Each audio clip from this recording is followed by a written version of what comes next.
Today we've got Wendy Carroll, and Wendy actually lives in Ahihic by Lake Chapala, so many of you will be very familiar with that area and her clientele there. She has 5 years of experience collaborating in Mexico on palliative care and hospice missions. And many of you will be familiar with palliative care. And if you aren't now, you may have the opportunity to experience it at some point in the future. Sadly, it's when we need care at home, when we need home caregivers, when we are no longer capable of completely surviving and thriving on our own. Wendy is the co-founder of the Cafe Mortality, which is the Death Cafe, which Wilka mentioned last week. She's got our local Death Cafe here. And is the pastoral companion for 2 Lakeside congregations, a beautiful dying founding member and an expo speaker. I met Wendy when we were working on getting the original workshop set up. She had been referred to me, and we got in touch and started talking and struck up a friendship based on of all the interesting topics of thoughtful death. And what Wendy does is assisting people with their end-of-life planning, including belief systems, preferred rituals, and involvement with family members when planning for a thoughtful death.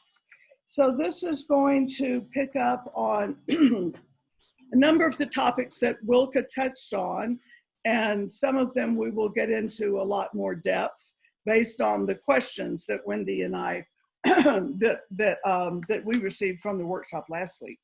So let's get started. Wendy, could you start out by giving us a brief synopsis of your very long and probably exhaustive professional experience of working with those who are looking at their final transition? Thank you, Lydia Jane. I'm honored to be invited by the UU of San Miguel Allende. Hello to each of you. Some I might know and others not. I'd like to also thank the people who put this together. Deanna, who helped organize us to get on Zoom this morning, and Joan, whom I haven't met, and Reverend Tom, Dr. Pepe I know, and Wilka I know. So thank you for this company. And I'd also like to honor my colleague, Deborah Bickle, who's there with you at Be Well San Miguel. So I'm delighted to be in this conversation. I imagine that some of you would like to understand why people do what they're doing and how do they end up doing this. And that's really my story. And it's the story of so many of us. We have this in common. I've had a lifetime of caregiving from childhood, really. My father was in bed for 7 years before he passed away suddenly.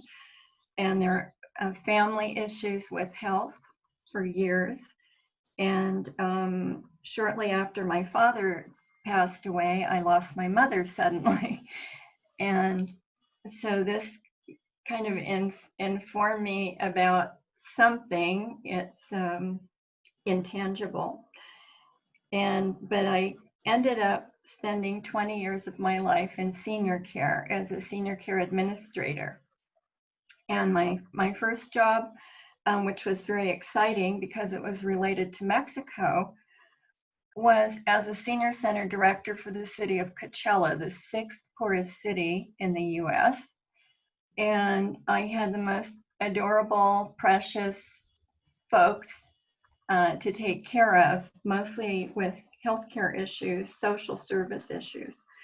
And most of them were from Mexico, I'd say 96%, and they didn't speak English. And they really are the ones who taught me Spanish, even though I spoke it, but not well yet. And I am grateful for that because I was engaged with culturally, immediately, with traditions from this country and with what the preferences are. And it's always been an honor. And so then I worked for a county, Riverside County Office on Aging, where I could see diverse populations and all kinds of needs. Wonderful experience. And then from there, I became a senior care administrator in California, where all of us have RCFE licenses, and we're responsible for older adults, which really means everything. And I enjoyed that very much. But my real passion has always been palliative care and hospice, being able to show up for those who need care. And it's always fallen on me without asking. People call, somehow they hear that I'll be there, and I like that. So I went to Ecuador, where I worked for 3 weeks and volunteered at the only hospice in the city of Cuenca. And from there, I learned about an extraordinary person, a thought leader here in Mexico in palliative care, Doctora Susana Lua Nava. And through much grace, was able to invite her. And after a week of her teaching at the hospice, she invited me to join her here in Mexico. And that's how I have the pleasure of being here.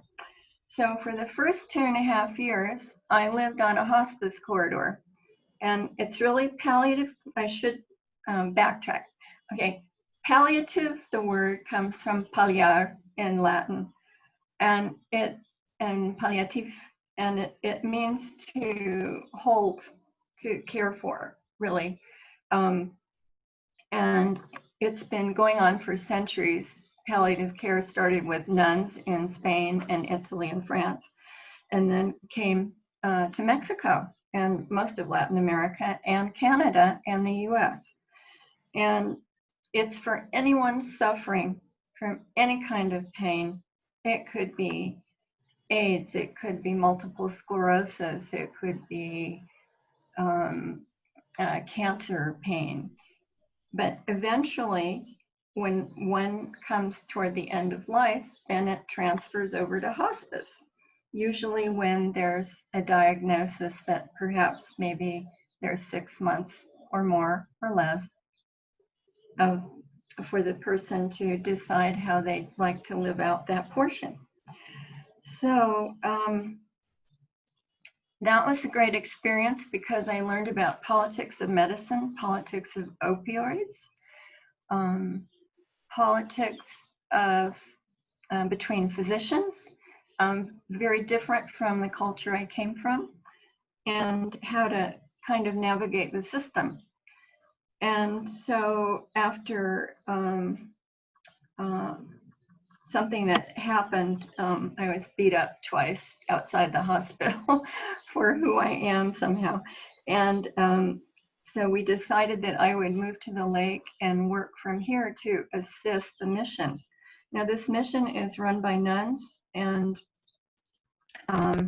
even though I didn't grow up Catholic, they're ecumenical and they believe anyone can do this work, and I wholeheartedly agree. And so I work here as a care coordinator. I accompany folks to hospitals, and most of all, I receive calls from around the lake that someone is in need, and then I will go and assess. And let's see, and to engage, most of the people at this lake are older adults, expats in particular, not the Mexican population, but they're 10,000 to 20,000 full-time and 60,000 in high season. And they are concerned about their future, and they've seen things happen suddenly. They've come up against emergencies, and that's when they realize that things are different here. And so I spend a lot of time speaking at Lake Chapala Society and to focus on Mexico groups and various congregations around the lake. And one thing I'd like to share is that there are fabulous people everywhere in the world. And here at this lake, we have a plethora of people who come out to help. And I think that's great. And I know you do as well in San Miguel. So that kind of wraps up my background for you, Lydia. Okay, thank you, Wendy. You are very One of the topics that came up last week that got a lot of attention, and I think people would like to hear your perspective on, and as we move through this workshop, it will become obvious that every speaker is going to have a slightly different perception on the topic and their approach to it. So that's why it's good for us to get perspectives from a number of different people, because then you know what your options are. So, Wendy, one of the topics of interest is what we refer to as the 24-hour rule. And I understand that these regulations are state by state. So we would be looking for the regulations in the state of Guanajuato. I know you're very familiar with Jalisco, the state that you live in, but it's different. So we don't really need to spend a lot of time hearing about what it is in Jalisco, but we would like to hear about what your experience is with if someone does not want to have the body of their loved one picked up within an hour of their dying, if they would like to have more options and know that it's okay to keep that body at home for a while for grieving purposes. And just talk around that. And I'd love to get people's response. From my experience of people that I know, some people want the body taken away right away. Come get it. Come get it. But many other people, particularly nowadays, are going, no, I want to have the body here with me. I want to be able to grieve over and mourn over the body of my loved one. And is that possible in Mexico? And if so, how would one go about it? Everything is possible in Mexico. It's who you know and how you're organized. How you organize amongst your friends and family, how you're organized with a physician, how you're organized with the funeral home. One of the most important things to know, and these are even what I call in case of emergency rules. The most important thing in Mexico is to have a relationship with a physician. And Dr. Pepe can talk to you more about this and why it's so important. And I also recommend a backup physician, because if someone goes on holiday, you might not be able to find them. And it's really important in an emergency that someone can show up. And they don't have a referral system the way we do at home, at least in the US and Canada, where if a doctor leaves, he has 2 or 3 other physicians you can call. So one is a really wise relationship with a physician, and he or she must understand what you want. And so if you can organize that ahead of time and share, and they will work with you. All physicians will work with you. They're usually heart-centered everywhere on the planet, and they will be a guide and a good listening post. So that is the first thing you must do. And the second is to never, ever call an ambulance, because when you do something like that, if someone has passed away, they'll end up in the morgue. If it's your desire to go to a morgue and that's okay with you, I admire people who cannot care what happens afterwards, but I certainly do. It's important to stay holy. You'll be shaking a lot. Things will happen if it's a loved one or a spouse or a friend, and you want to protect them. Stay close. and don't make the calls, and light candles, you know, have a veladora burning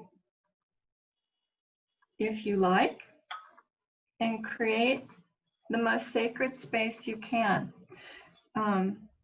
Would you like me, Lydia, to talk about what we can do around that, or something more practical? Let's see what, we've got a comment that came in. Tom said it's not a law in SMA. I'm not sure about what that reference, what about organ donations? And I don't know anything about organ donations either. Oh, okay. It'd be something that you, I do. I can share about that. Oh, organ donations? Yes. Okay. Well, let's backtrack. Okay. Okay. So first, the relationship with your physician, and two physicians if possible. Second, always have what they call, if you're not a homeowner, but you still, even if you are a homeowner, you need a documentación jurada, which is the equivalent of a living will. Now, I believe some of you received a one sheet. I wrote a long article about this that's been picked up around Mexico on several expat websites and reposted, especially on Mazatlan Post. They seem to like it, and I'm thankful for that. And it lists all the things you must do to prepare yourself in Mexico. And there are 3 really good reasons for doing that. One is it's a different system of law. This is civil law. And if you're from the UK or Canada or the US, you come from common law.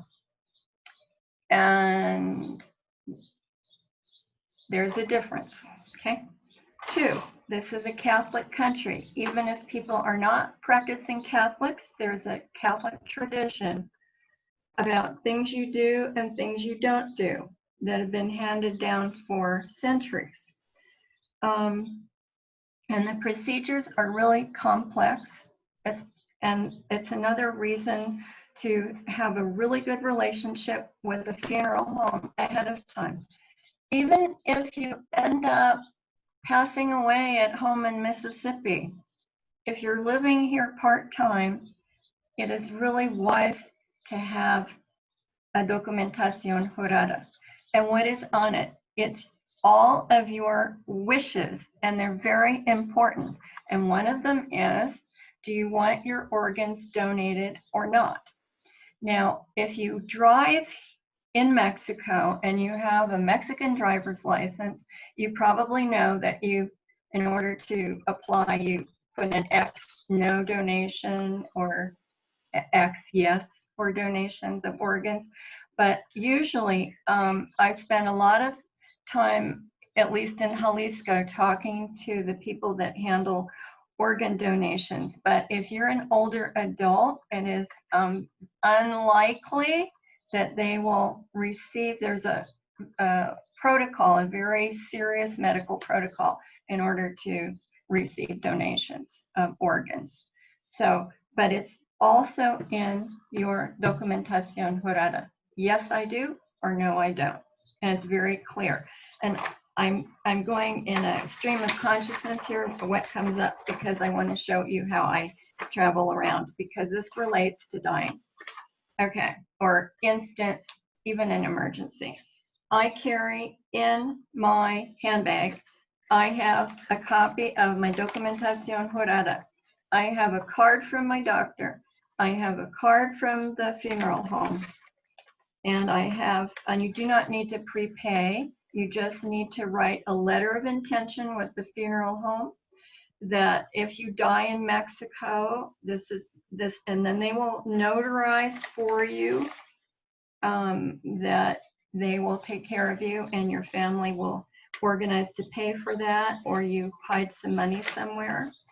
And you keep a copy of your passport. You keep a copy of your green card, your visa, your residency visa, and you just keep everything with you. I'm alone, so I'm what they call a solo ager, or some people are not fond of this term, but I like it, elder orphan. It means no spouse, no children, no fallback, no one to take care of you. So if you think about just having those documents with you, and I also have here a bra stash that goes on my strap, so that if the documents leave, I still have all the other appropriate cards and identification, because if you're alone, it's really important. Ideally, you're not alone. Ideally, if you are at end of life, you're in your own home and can organize ahead of time with family and friends. So did that cover about donations, organ donations, Lydia? Organ donations? Yeah. Is that satisfactory? Yeah. Okay, and also I think the other big question was on advanced directive. Okay. Okay. Now, this is in the article I wrote. Your advanced healthcare directive or your 5 wishes, which are valid in all but 2 states in the US, are not legal here unless you get really lucky. You must have your documentación jurada. Now, here in Jalisco, this is how they do it. I will show you. And you want, this is your advanced directive, okay? You will also have another paper if you giving power of attorney to someone to make decisions for you if you're ill or in a coma. But on this, it would have mine, as you'll see, long, and it's on English and Spanish on 2 sides.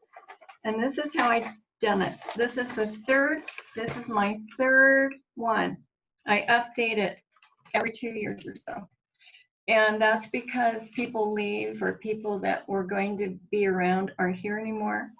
But it has everything I mentioned, a physician's name, the funeral home name. I have a brother who speaks fluent Spanish, his contact information. I even have a physician at home in the US to call, and the landlord of this sweet little room I rent. And it tells everyone in detail what I want, and I based it on the 5 wishes. And the 5 wishes is a document you can download at either 5wishes.org or deathwithdignity.org to give you a guideline. I will be very specific so you know about me. Do not take me to a hospital unless I have severe orthopedic injuries or need oxygen. That's it. Do not resuscitate. Do not intubate. Do not do diagnostic tests. If it's clear I'm close to my departure, natural departure, that's for me important, other people not. You must trust your heart and what you want. And then I even have listed here very clearly, don't ever give me fentanyl. It's, like certain drugs, don't think about it. And I also have that who to call. Of course, we just ran over that. Okay, we mentioned that. And that if I want my bedding clean, I want to be absolutely immaculate. I have a colleague here at the lake who lives in Chicago most of the time, Loretta Downs, and we both want socks on our feet because we tend to be cold. I'm just very precise, and I want to be propped up. I want to be sitting up because I've always had breathing challenges since childhood, and I sleep that way, propped up. And so I'm very clear what I want, and what I pray is that it will be honored. And the best way to have this honored is to have a group of friends. And if you're alone, a solo ager in San Miguel, find 2 or 3 friends who will show up, arrange with each other how you'll do it. In this tiny compound I'm in, I have 2 other persons, who have my keys, who know what I want. And it's very important that you express it, because if you're Mexican, you have a gift. You have a family of 20 or 30 people who know exactly what to do. They know how to respond. Because it's tradition to do things a certain way. But if you're not Mexican, you protect yourself with your documentación jurada. And then you would keep, we have something here at the lake. We have Red Cross jars that everyone can find the minute you enter a door, that your friends can find, and you keep all the documents I carry around. Copies of are in that little jar. So even if I'm out, someone can find things here at the same time, including my landlord. So, Wendy, I want to mention here, one reason why I got so interested in the laws in Mexico about how long one can keep a body at home is because I have some friends that live in Texas who are very naturopathic, vegan, organic, yoga, really have very strong spiritual practices. And I started hearing from them that when their family members were dying, that they were taking up this relatively new trend of treating the body at home. Yes. So after their loved one had died, they were cleansing the body, anointing it with oils, and made the funeral processing such that if they wanted the body to be cremated, at some point, the funeral home would come pick the body up. But the body was going to be left at the home so that one's friends, relatives, families could come by and pay their respects. And this is a really big growing trend in the United States. People are not so interested in having their bodies embalmed and buried in a graveyard somewhere. There is a real trend towards more natural ways to treat bodies. And I would really like for you to share your information with the group about how you have found that works in Mexico. And people don't have to be afraid that if the body is not picked up within 10 minutes of rigor mortis setting in, then they're going to be arrested and thrown in jail or something like that. Well, at home, I'm a Californian. We have up to 3 days, and you can even bury someone in your backyard. There are, it's such a sacred time. And also it's a time when your body shakes, if it's your loved one that's passed, and your friend that's passed, it's really traumatic. And so the most important thing is to not be in a rush, and know that you do not have to be in a rush. And in Mexico, the laws kind of bend, but you cannot keep a body for more than 48 hours in Jalisco, period, unless it is put in refrigeration to await a family from out of the country or in another state to come and claim it or see you or decide what to do. And that is pre-organized with a funeral home. You must pre-organize that you would want to be refrigerated so your family could come. So here, on my street, 6 people, Mexicans, passed away within the last year.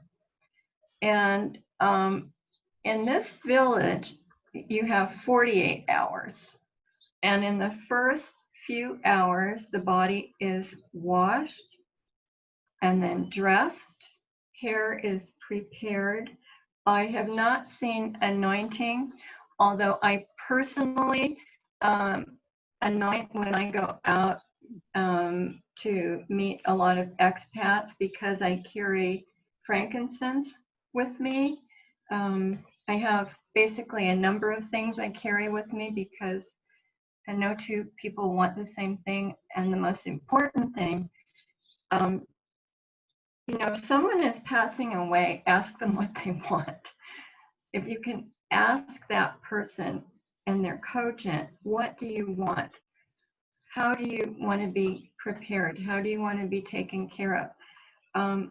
Some people are very clear, others aren't. You can make suggestions, but always ask permission and do not assume just because you feel that would be a great idea that it is a great idea. Because, for example, some people do not like flowers in their room. But no matter what, create a sacred space and do not be in a rush. This is far too sacred a time to do that. And of course, in some belief systems, Greek Orthodox Church, for example, 3 full days for the soul to ascend before burial. You want to honor that, but you organize ahead. And if you're in touch with your doctor, and you just don't be in a rush to call. Don't be in a rush to call. Does that make sense to you, Lydia? Yes, and I would be curious to know if anyone on this call, and you can do this by clicking on the thing that we looked at the beginning and raising your hand. Has anyone been involved in these kind of home funeral arrangements like I was describing my friends in Texas are doing? If you have, just out of curiosity, would you raise your hand in the reactions?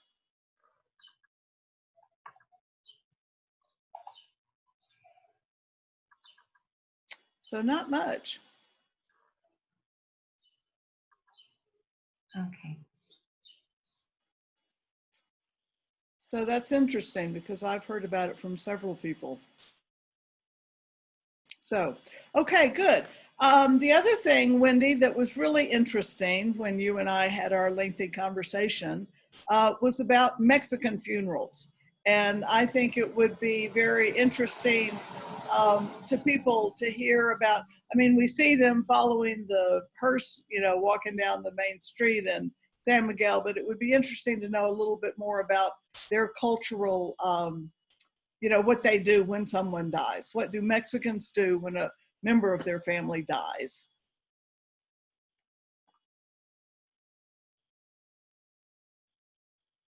There. All right. I'm back.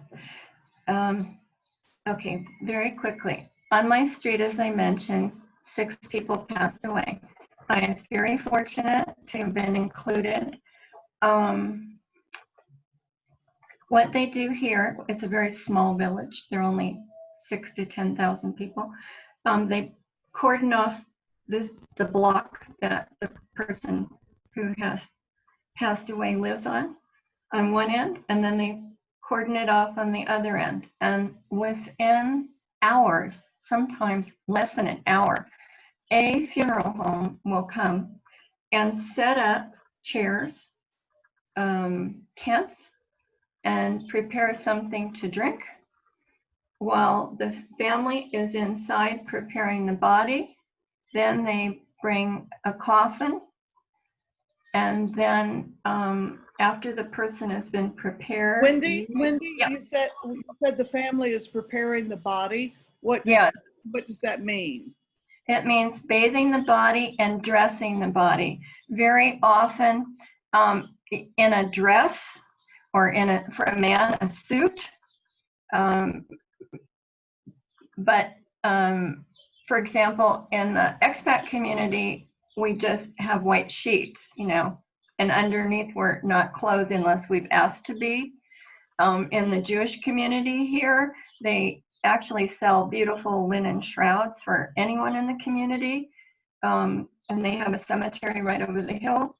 And they go without being dressed. But the Mexicans usually, if you're Catholic, you must be buried. Some Catholics cremate. I have not seen it on my street. And then the family and friends come for the next 24 hours. And then the next morning, there is a mass at the church. And then by the end of 48 hours, that person is buried in the local cemetery. And I happen to live on the street with the main church at just 2 blocks down. So I wish I could show you photos of how this works, but they go from the church about 1.5 miles down the road to the cemetery. And the most, but it's very dear. And I have a Mexican filmmaker friend in Mexico City who said to me about 20 years ago, you know, despite all the anger and violence you see, there is so much love here. And it's true. If you're around it, you really get a feeling for it. And if I can share a quick story about what happened on our corridor, because several people passed away. Okay. One day we received a call from some missionary young men who are out in El Salto, and they have been working with homeless people on the streets of Guadalajara. And they call Doctora Susana and say, look, we have been to the Hospital Civil with this man whom we think is dying. And will you receive him? And usually the Hospital Civil is supposed to, but they didn't. And Madre said, yes, of course. So they brought him to us. And for almost 2 weeks, he came in. His feet were black from no bathing. He was really long and tall, like 6'2" or so. Very, very thin. And we bathed him and we prepared him. And all of a sudden, one day, he started to open his eyes and we could start to feed him. And his body had really started to shut down, but he received food. And then when each of us would go in, we would come next to him and we would speak. And we couldn't understand why he didn't understand us other than he didn't have any teeth. And I would hold his hands and he would take my hands and he would bring them up to his mouth and kiss me as his way of communicating. And so all of us had this experience. It was very moving. And after that, he slowly passed away. There were only 2 of us on the corridor at night, the night nurse and me. And at about 7 in the morning, he had passed. And we did our ritual of bathing. And then I have not seen it on my street, but at our hospital, we do what we do in the US. We put gauze, we hold the hands together, usually in prayer pose, with gauze, and we have gauze around the head, and we have gauze at the feet, and most of all, we say very sacred blessings. And we always have veladoras, and because it's run by nuns who dedicate their life to others, they are nurse nuns, it absolutely takes your breath away. Doesn't matter what your belief system is. Your heart tears up and your eyes tear up. It's really great. And I want to read you just something that another colleague of mine, Katie Butler, who's written 2 terrific books, she likes to say this, but it actually came from Megary Anderson, who's written a great book called Sacred Dying, that is about rituals. She happens to have been Catholic, but she covers all belief systems. And you just say something like, we bless your hair that the wind has played with, and we bless your brow, your thoughts, and we bless your eyes that have looked upon us with love. And then you go down the body with this marvelous, marvelous after death words of love for that person. And this man, we figured out, we couldn't find his name. We knew nothing. He was probably Huichol, probably only understood Huichol, but we arranged for him to be cremated with the young missionaries and to have his remains placed under a sacred tree at the place that they work. And that to me is a great story about Mexican love and a dignified death for a person who may not have received love in his life, but was able to make his transition in a gentle, peaceful way. What a beautiful story, Wendy. That's lovely. Thank you you. very much. Okay, so this clearly is an aspect of the process of making our final transitions, which is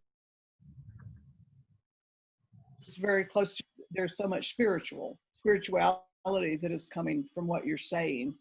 Yes. Would you describe for us how you counsel your clients, if you will, who are facing their final transition, how to come to a sense of spiritual acceptance about themselves and their lives, and that same level of acceptance to other people, family members, whoever, that were important to them? How do you do that? And if you have a specific example of a way that it worked well, if you would share that with us, it'd be great. Thank you. Well, let's see. I don't consider myself a counselor at all. I'm a human being who, because of what I've witnessed for years and years, people making their transitions, that I'm really a guide, which is why I call my work shepherding. And I bring my whole self, and I bring my intuition. And I never know, unless I really know that person, what is in front of me and what will happen. And the person who explains this best is someone that most of us who work in end-of-life care adore, and that's Frank Ostensiski, a Polish name. And it's, you create authentic presence as best you can. And of course, it's never about us, it's about them. And before I enter a place, I make some sort of prayer that I will be guided when I encounter this person, and that and I ask permission, as I mentioned before, and I go slowly, and I feel what they want, but first I ask permission. So far, in, I don't know, 30 or more years, no one has said no, because many people, I believe, would like someone as a witness to their passing. Because when we came into this world, we were received and witnessed. And when we leave, to me, that's an important part. And people don't express it that way, but that's how I feel. What happened? Wendy, that is really interesting, because something close to this has come up with our discussions on the care team about us not being able to go visit people who are potentially ill. It came up originally when the first COVID-19 and we all had to self-isolate, which meant that the care team could not go to be with someone who was ill. And it brought up these questions about dying alone. Yes. And one of our members who's on this call, Margot, I saw her, made a very thoughtful and clever response that, well, we all die by ourselves, essentially. However, you're bringing this up of a witness, that we have a witness when we're born. Is it innate nature that we have a witness when we pass on?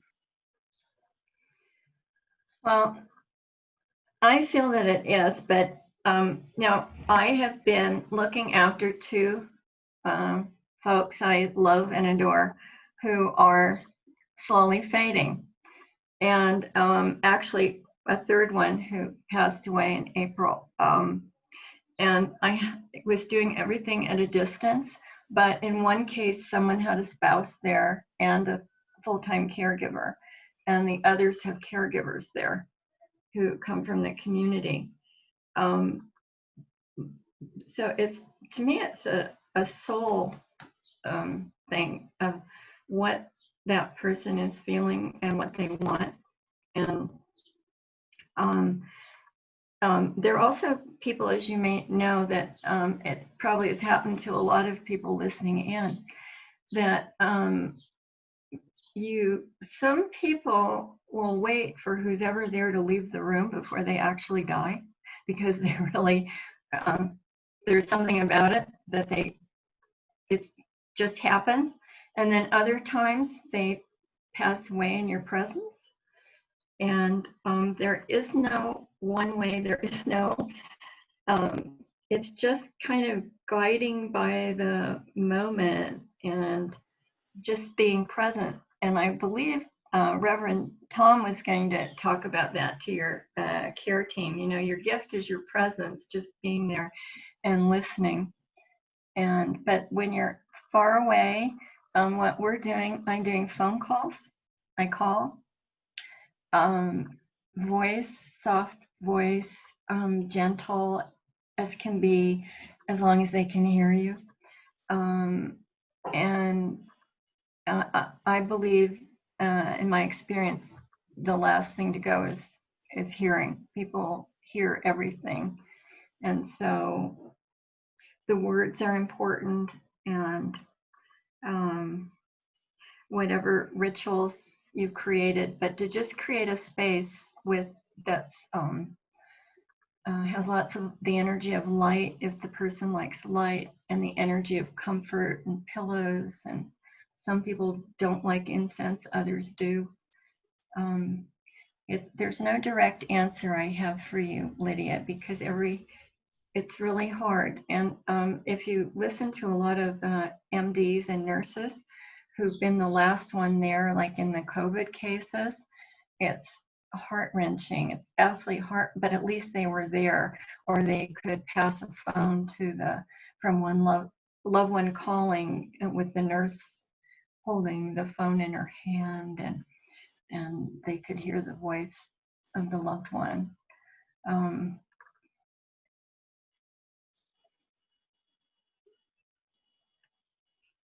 That's you doing your job.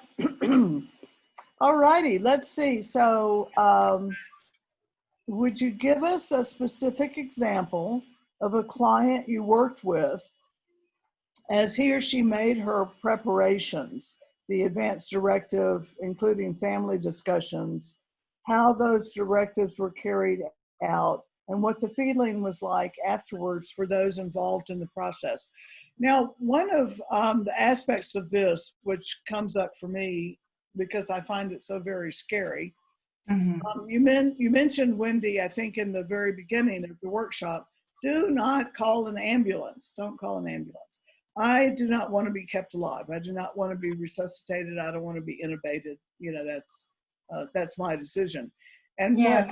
what I found out fairly early on when I started working on this project and associated projects is that I think we pretty much know that if you get into the hands of the medical environment, they're going to do everything they can to keep us alive. You know, that's how they make their money. So the understanding of making the relationships with the doctors, the two of them, having an advanced directive work, which sometimes it does and sometimes it doesn't.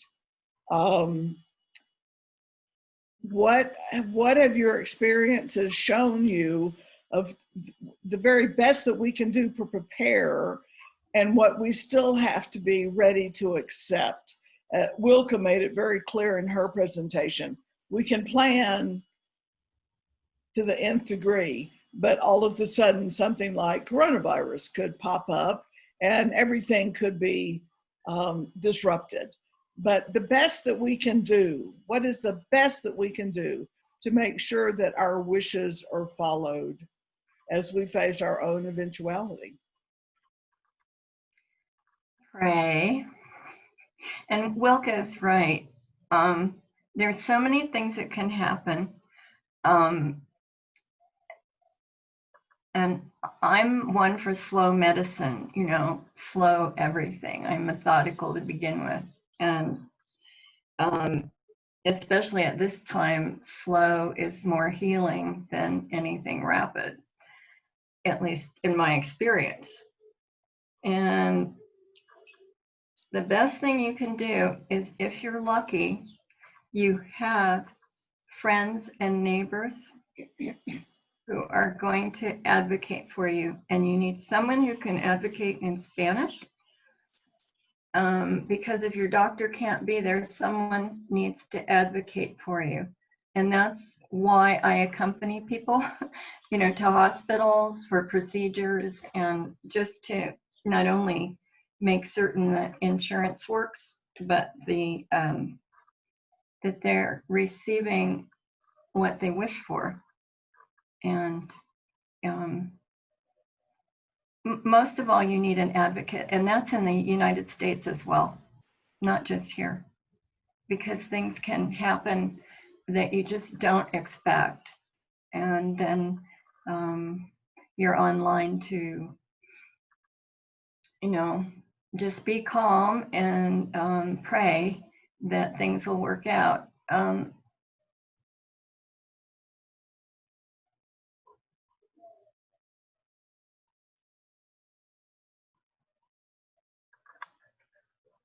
Oh, I've lost you. Mute me. There we go. Oh, there. Oh, Okay. shoot. I had a really good question already Okay. for you, and then I got muted. I don't remember what it was. Oh, Okay.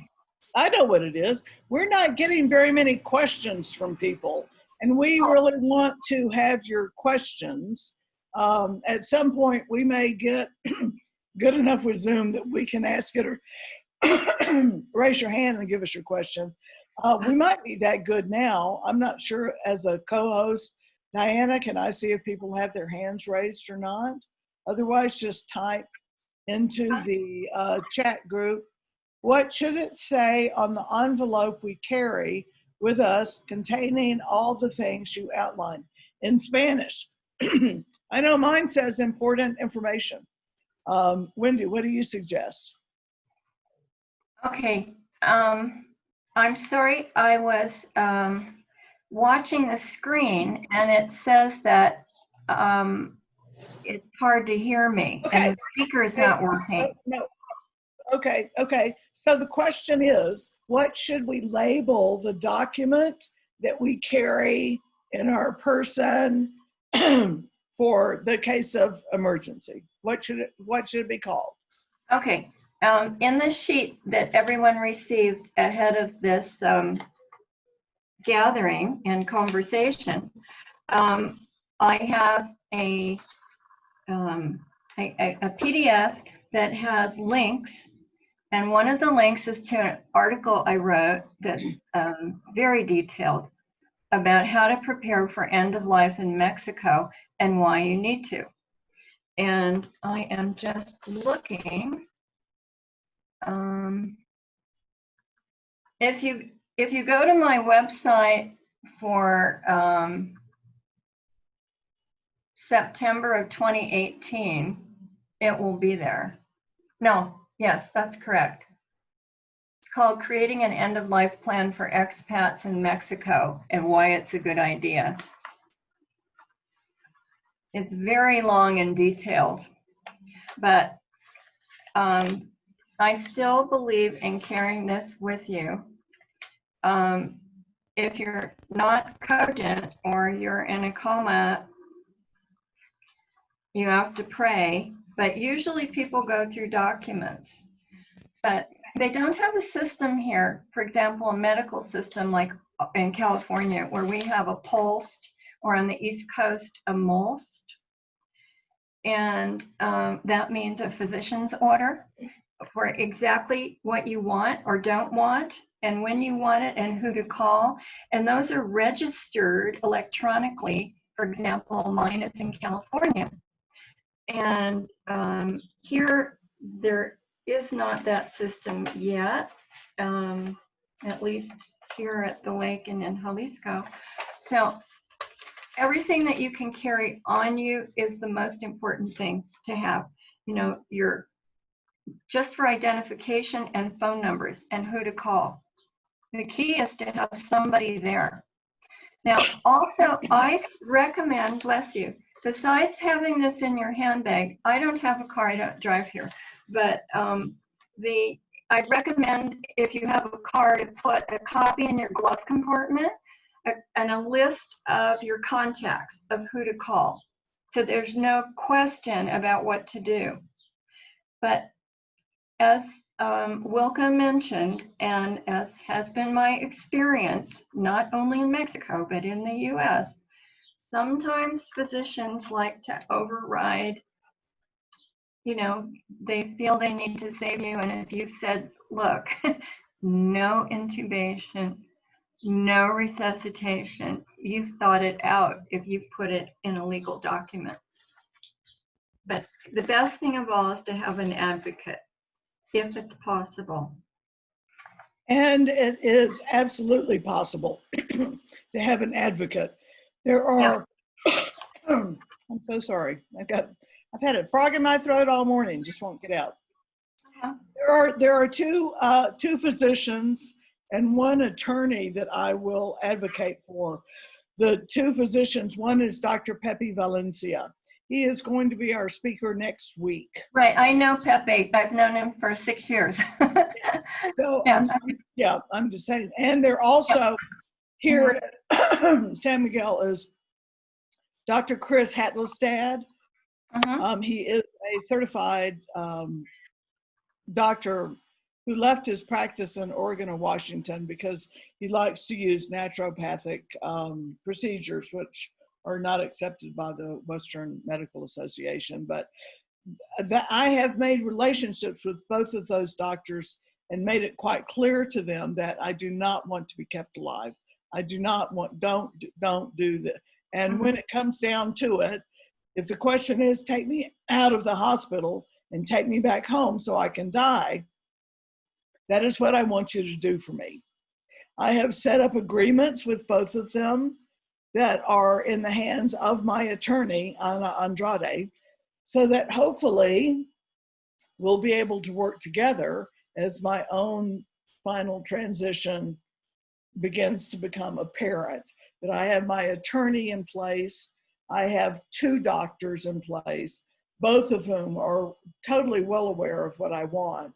And my family members and my closest friends also know what I want. And this is so good on many different levels. One of the reasons why it's really powerful is because it forces us to think about it ourselves. And we need to think about it. Dying is just as much a part of life as being born is. And as Wendy said, someone was there to recognize when we were born. So maybe we have that urging to have someone with us when we die. But it really is all of a part of, as you will see from the overlap between Wilka's presentation last week and Wendy's today, that get your ducks in a row, get your paper signed, talk to your family, get these things filled out. If you feel like you need a death doula or someone like Wendy, get in touch with them and find out, what do I need to do? This is what this workshop is about. And I really encourage you to ask questions right now. Give Wendy some questions. What do you want to know about it that we haven't talked about yet? Type it in the chat box. Wendy, one question is, I also could not catch the Spanish name of the document that you mentioned that we all need to have. What is it called? All right. It's called Documentación Jurada, Jurada. In English, documentation. Okay. But it's in the article I wrote. All the details are in there about what you need and who you go to get it. And that And is what, that's in the document that was attached to yes, the email. the PDF. The link to the position. Yeah. Okay, good. Or Okay. you can write me and I'll send the link. But someone just asked an important question. For security reasons, most people don't go out with a handbag. But I always have, like, you saw my bra stash, right? So I keep things inside, but I take a carry bag. And no one's ever taken it, but it doesn't mean they wouldn't. But I still carry everything in there. I don't know if you carry a money belt, you can fold your papers in there. But the most important thing is to have ID on you if you're alone and something happens. But for the most part, if you're at home and passing gently, then all your documents will be around you, and everyone who's taking care of you knows where they are. So Lydia, someone asked you for the name of your other doctor. Yeah, I'm working on it. Oh, okay. Yeah. Let's see. Someone I'm asking for. Do you know? In northern Baja California. Let's see. Okay. All right.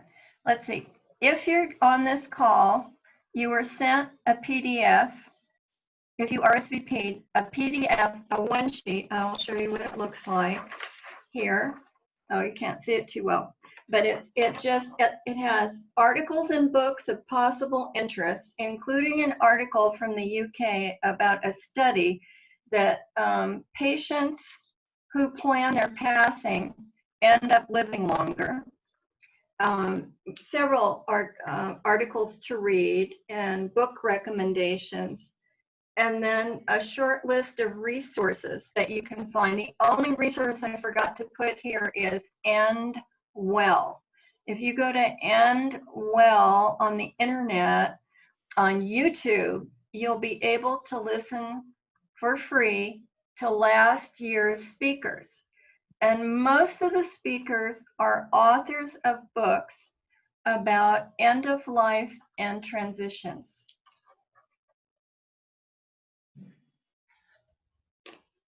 Or you can write me and I'll send it to you. I'll be happy to do that. wellnessshepherd@aol.com, but it's also on the contact page of my website. Let's see if there are any, okay. Okay, I'm just lesson learned. I'm trying to type in here at the same time I'm listening and paying attention, so that didn't work too good. So I got the two doctors' names and phone numbers that I'll post on Andrade's information and shortly afterwards. So what other questions do we have? Let's see, what are we going? Do we have, is there a person or service we can meet with regularly to help us complete the work? Oh, this is such a good question, Crystal. Well, I don't know everything that Wilka does because she does psychology and everything, but she may also work on these things. So you could start with Wilka. And Deborah Bickle is really organized. I've worked with her a lot, so at Be Well San Miguel. And there are people in the community, including a woman I haven't met and hadn't hoped to meet when I came this time. There's a nurse practitioner that works with Deborah who does planning, but she had to go home. Her husband is quite ill, so I don't know if she's back yet. But I would imagine there are resources throughout San Miguel the way there are here of many retired healthcare workers or people who've worked in hospice in particular who are looking for something to do. I have people coming to me asking to volunteer or go out if I can't go somewhere, or it's wonderful. Okay, just keep asking, and there are resources. yeah, let me draw it a little closer to home. I think someone on our care team would be delighted to help you. I know that for me, if I have to set up an appointment and be somewhere at some certain time to get something done, then I do it. The care team cannot visit you in person right now due to the COVID situation, but you could certainly set up a weekly telephone call with a member of the care team. And if you want somebody that'll really stay on your ass about getting this done, ask for me. Because I Great really will. recommendation. You're a I will producer. hold you to, yes, get the document filled out, get the information. I'm going to send out later the emergency information form that the care team developed. Some of you may have had access to it through our disseminating of it from UU, but those of you who are on the call who did not come in from UU, I'm learning how to send an email out to the entire group. And I will include in that the form that we developed, which has got all of the most critical information that you need. Should your gardener walk into your home and find you dead on the patio, it's going to be on top of the refrigerator with all of the pertinent information. So I will get that out to everybody in this group in the next day or two. That's great that you're organized that way. It's so important. May we do, I'd like to ask if we could stop just for 30 seconds and just for a moment to remember everyone who's passed or anyone who's suffering right now that you know or don't know around the world, because there's so much of it. If we could just have 30 seconds of quiet just to remember, because we're really talking about all of us as well. So.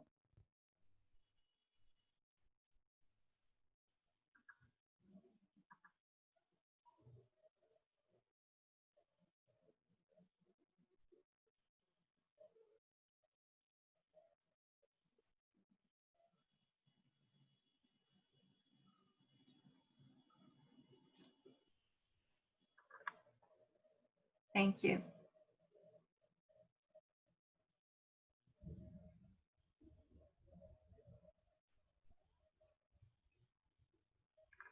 Thank you. It says the speaker is not working. Is that correct? I can hear you. I can hear you fine, Wendy.